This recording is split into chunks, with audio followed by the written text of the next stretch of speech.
Cintolo, Chief Analyst of Cabot, Growth Investor, and Cabot Top 10 Trader. I'm here with your Cabot Weekly Review, recording this late Friday morning as usual on May 17th. And just a quick note, if you are watching this on YouTube, click the like button, click the subscribe button. Helps with the Google algorithm, helps us all, and you'll get some notifications when we do put up more content. And I think we will be doing more videos, more podcasts, more content, on the channel, so helps everybody. In terms of the market, listen, it's been the fourth straight constructive week in my book. It's not a blast off. It's not November, at least not yet. I'm all for it becoming that. But right now, it's just more of a step-by-step improvement in the evidence where basically it's all pointed up at this point. Long-term trend has been fine, the whole time. Intermediate-term trend up, broad market healthy. And growth stocks even have turned up. Now, they're still not leading. We're still seeing a lot of... not a lot, but some defensive measures do better than growth, that sort of thing. So I wouldn't, like I said, it's not a blast off, it's not free and clear, it's not a buying panic, whatever you want to call it. But there's no question that while the buying pressures have been sporadic and a little bit news driven, based on inflation reports or Fed speeches or whatever, earnings reports, the selling pressures have really vanished. And that started, 2 or 3 weeks ago when we started to see, things improve. So overall, I'm bullish in general, but I do think, as opposed to November, it's not sort of, throw a dart and make money. I think you want to be a little bit discerning, try to get your good risk reward entry points, and look for stocks that have shown some power, and have some good setups and so on and so forth. Okay. In Cabot Growth Investors Model Portfolio, we were like 45% cash 2 or 3 weeks ago. We're about 23% now. Hopefully next week we'll be 10, but we'll see how it is. Right now I'm more focused on less about, hey, we need to have this cash level, and more about, hey, let me see some stocks with great setups and power, or, some pullbacks after breaking out, something like that, pull me into a more heavily invested position, okay? The good news is there are just, more and more stocks that look good, that are acting well, obviously, as the market has recovered. So there should be plenty to sink our teeth into going forward if all goes well. Okay, let's hop on the charts. As usual, I'm using a program called Market Surge. It's a product of Investors Business Daily. You can learn more at marketsurge.com. And just run through the indexes. There's not really too much to say. I mean, new, you can call uptrend, downtrend. You can have all your systems that you want. But if you're at new all-time highs, that's probably an uptrend. And that's what we see with the NASDAQ, okay? In terms of our system, the big thing was it got above the 50-day line a couple weeks ago, and then it held. It didn't, going above the 50-day line, it's not, an exact measure. It's just, it's not an exact line in the sand. But it gets above there, and then it held for a week or so, and obviously it's extended higher this week. And it's just very similar for most of the indexes. The S&P 500, same sort of thing, above. It's been a little bit stronger. Again, the NASDAQ and growth and that stuff has been good. It's not bad. Other stuff has been a little bit better. Okay, so it's just something to watch. But S&P 500 new all-time highs, not going to complain about that. New York Composite, a little bit more financials and oils, back into resistance here. So there's a lot of stocks that look more like, if you look at the broader indexes like the New York, rather than the S&P 500 and NASDAQ, obviously pretty heavily weighted towards the big caps. There are a lot of names that are kind of back into resistance, back near the March or April highs, depending what you're looking at.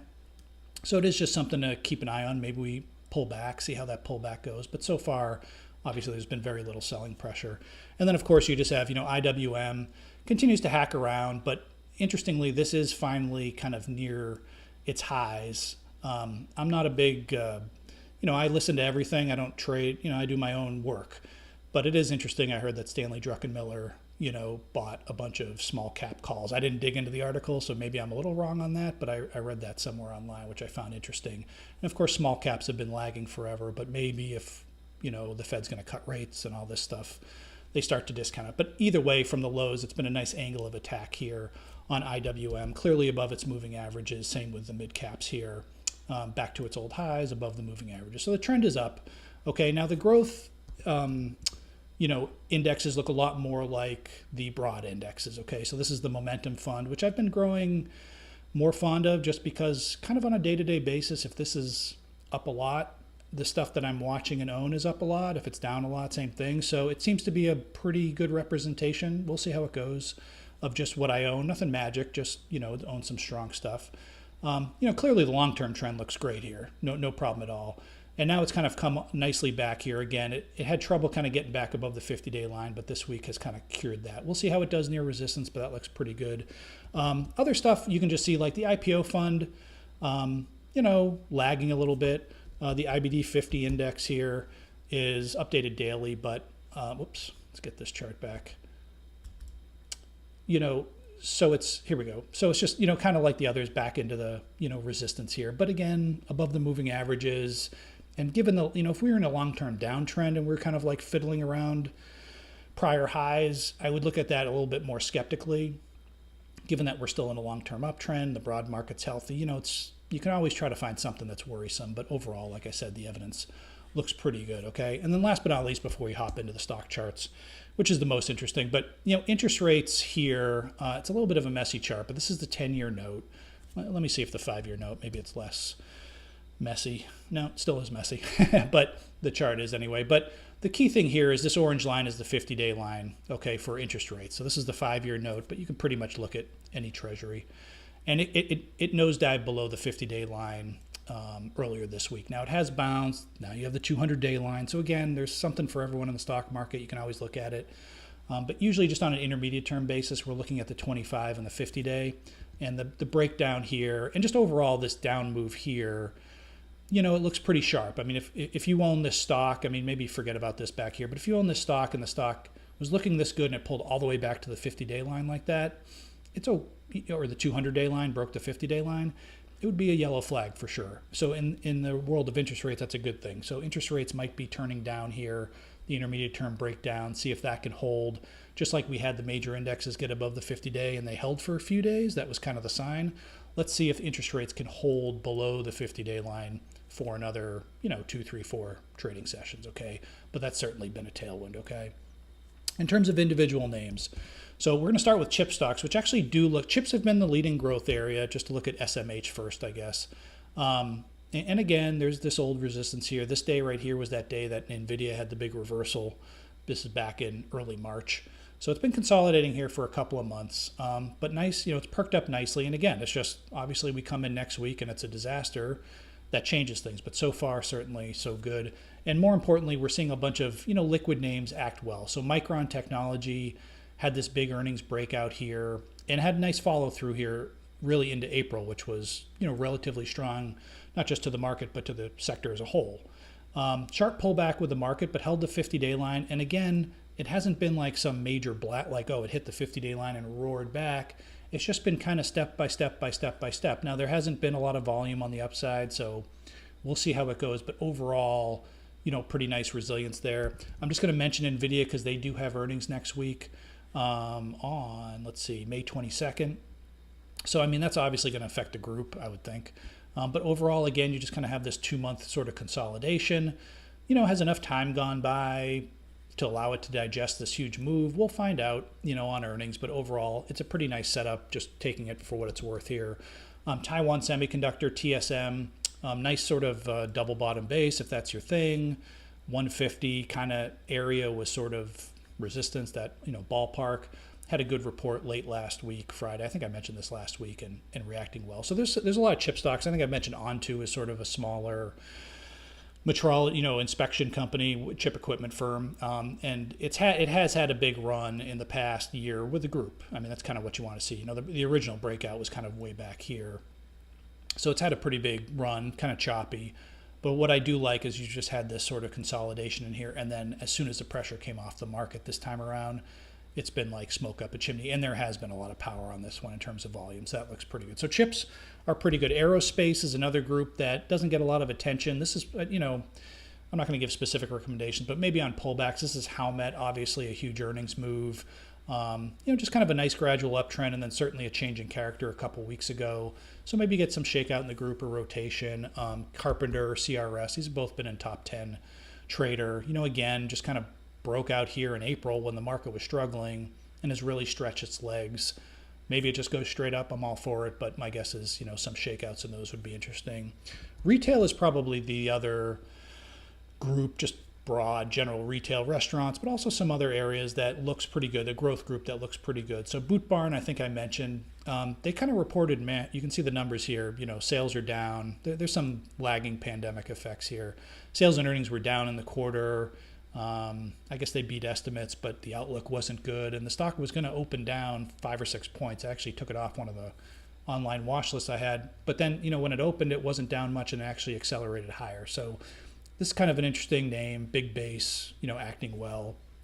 CROX is sort of another one that has a similar situation where it had a big, you can see on the weekly chart, it's been in sort of this huge consolidation, had a nice run recently, and then just, in the last couple of months, you can just see it's kind of built out this base, but reacted nicely to earnings last week and is holding those gains.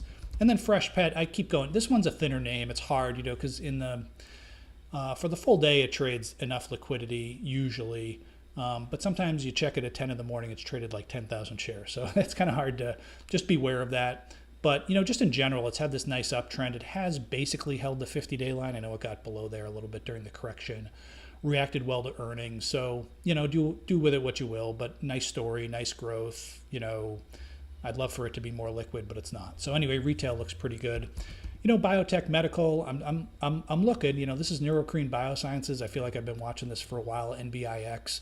Nice tight consolidation in here. Nice numbers, but just hasn't really been able to get going. But, let's see how it goes here. Maybe we get a, breakout attempt going forward, above whatever, 145, 150. But, maybe there's some power, some rotation into medicals and biotech. And, of course, I'm going to mention Lilly because I do it almost every week. But it's just a very, I was mentioning to Jacob Mintz, our options guy, I Slack with him every day. But it just seems like every once or twice a week now, every week there's some other competing obesity drug in trials from, Amgen was recently and all this.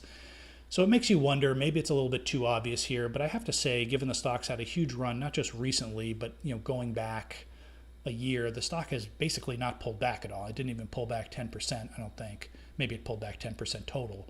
And so, if you do get a decisive breakout on the upside, it could have another run.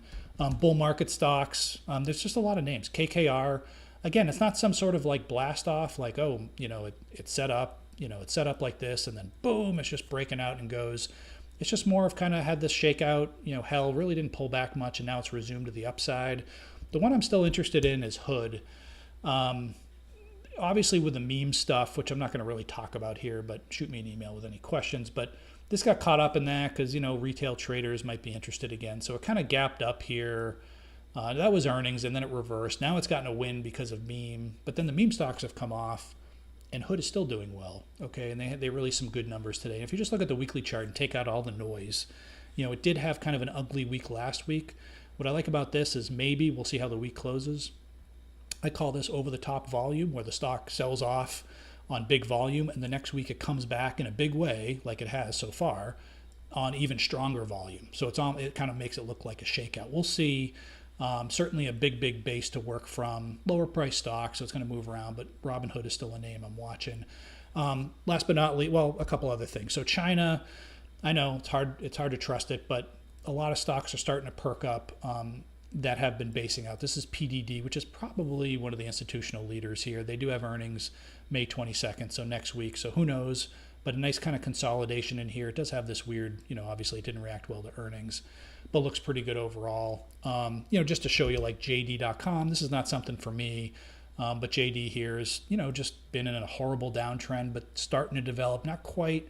Well, maybe it has developed some positive momentum here, but certainly accelerating, okay? And even like Coupang, which is not China, but this is, I believe, Korean, big, kind of like the Amazon of Korea, kind of broke out a few weeks ago and has been kind of chilling here, hesitating on earnings, so it's some name. And last but not least, Bitcoin. I'd be lying to you if I said I had the most fundamental conviction in Bitcoin or anything, because I don't. But in a risk-on environment, let's face it, the thing can do pretty well and can move pretty quickly.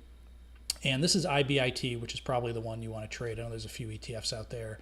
But just generally speaking, it was a very sharp uptrend. And this correction has been sloppy, you can see, but certainly not, abnormal, given this move from, 23 to 42. And now it went down as low as 32 and is sitting here. It's back above the 50-day line.